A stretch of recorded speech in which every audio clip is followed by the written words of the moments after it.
This show has some of the best things and the worst things I'm watching on TV right now, and I need them to make up their mind. I wish you had more time.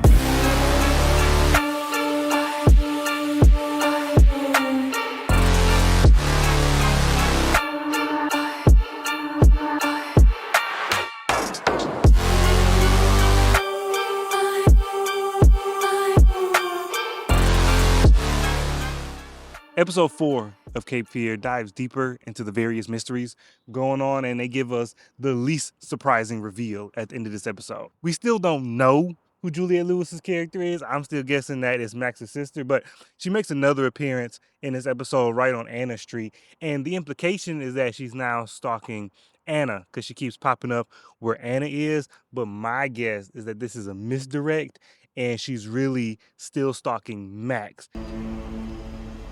Do you live right here? And I think one of the not so surprising reveals that's coming down the road is that Max bought that house on a street. The house Max bought is down the street from the Bowdens, and that'll be a big reveal. So she's not really stalking Anna, she's really stalking Max, which that causes her to keep bumping into Anna. That's what I'm thinking. And the other thing that makes me think that it's his sister is because she's still covering her face. Like, other than Max, she won't show her face to anybody, which causes you to believe that she has a face that might get recognized. So she's either somebody that people know or she's somebody that's supposed to be dead. I'm thinking that it's probably Max's sister because also in the last episode, when we got the videotape and Max started having the flashbacks, there was a girl in the flashbacks that I guess could be a young Juliette Lewis. So I'm guessing sister. The only other time we see her in this episode is when she pops up on Anna later with the video camera in her face. And she says that she saw Anna earlier with Max, intimating that not only did she see the kiss with Max, but since she had the video camera, we're supposed to infer that she got that on videotape. So, for anybody keeping score, that's one witness for Anna and Max being inappropriate. And then we have one witness of Tom and his colleague being inappropriate. So the secrets that have to come out and cause all kind of chaos by the end of the season are stacking up. And speaking of Tom, we follow him and the boy, the son. What is the son's name? Zach. We follow Tom and Zach as they try to bond. And just for the record, this is a bad therapist. Like, we know there's all kind of issues with the actual family, but no, this is a bad therapist. If for no other reason that when you put your kid in therapy, there's certain aspects of that that are supposed to be separate and then they come together. So you talk to the therapist alone, away from your kid, to explain what the issues are. Then the therapist talks to the kid, gets the information. Then the therapist talks to the parents alone so we can come up with a game plan. So if you want your parent to deal with some deep dark secret that's affecting the kid, you get that out then so you don't end up with the exact scenario that we see in this episode. Let's see, the therapist surprises Tom with his deep dark secret and his dark past trauma and tries to tie it into what Zach's going through. And of course, if Tom hasn't dealt with it up until now, he's not finna deal with it when you spring it up on him. That's why you should have talked to him on the side and figured out a game plan. So now Zach isn't watching his dad shut down faced with his emotions, because that's not gonna help anybody. To be fair, Tom would have probably fired her anyway, just by the simple fact of her bringing up his dead brother. So, But through that, we do have another question of Tom is lying to some extent about how his brother died. So is he lying to everybody? Or is he just lying to the kids? Because he tells Zach that his brother died in a car crash, but we see in the flashback that he hung himself. So does Anna know? Or is that just something he's keeping deep within himself and it's just his secret? Good gracious, the amount of secrets in this show. But whatever we're doing with this kid is not working because he didn't finesse his dad into helping him stalk this girl, which this should have been way past the last straw, because let us not forget that these parents sincerely believe that this child cut off his own toe. Like, he's a certified repeat offender stalker. He cut off his own toe.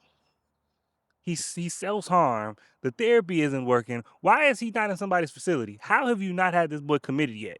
And then immediately after joking about self-harm, we find him face down in a pool, and that's just okay. See, if you had spoke with the therapist alone separately, then you would have known about these so-called exercises that she gave him, but you didn't do that because she's a bad therapist. And now that that girl called him and shattered whatever piece of sanity he had left, the amount of chaos that he's about to bring forth on his family is about to be unreal, and they deserve it all because they should have had him committed. They should have sent him away to a facility as soon as his nub healed on his foot. Like, this is crazy that he's not under constant professional supervision. There's no stopping him now. The Bowdens have officially created a monster, and it's not Max Cady. Zach, the son, the brother, lost cause, and his road to being a lost cause is well established. Now, the sister is right behind him in lostness, but it's less convincing. Like, I get it. She's the model child, the perfect child, so she is the often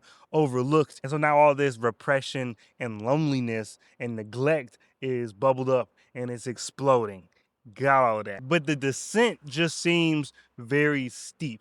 I talked about it last episode. The ridicule over the Instagram video seemed overblown to me. I did not think that the response from her community would have really, it was realistic. It just didn't seem like it warranted all of that. But also this connection with Nevaeh seems very forced. Like, in the span of one day, we've skipped school, we've got our nipples pierced, we've done a B&E, and it just, I was like, okay, we're doing all of this at once. And with this person that we met literally yesterday, and I guess it's not so much that it's unbelievable for a 17-year-old to do this, is more so that I don't know if I'm interested.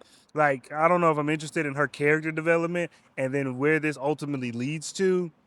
I don't know if I'm invested in, specifically because I feel like these parents deserve it. Like, whatever she does in her rebellious phase that causes drama and discomfort and embarrassment and shock to these parents, deserve. Tom and Anna have zero redeeming qualities.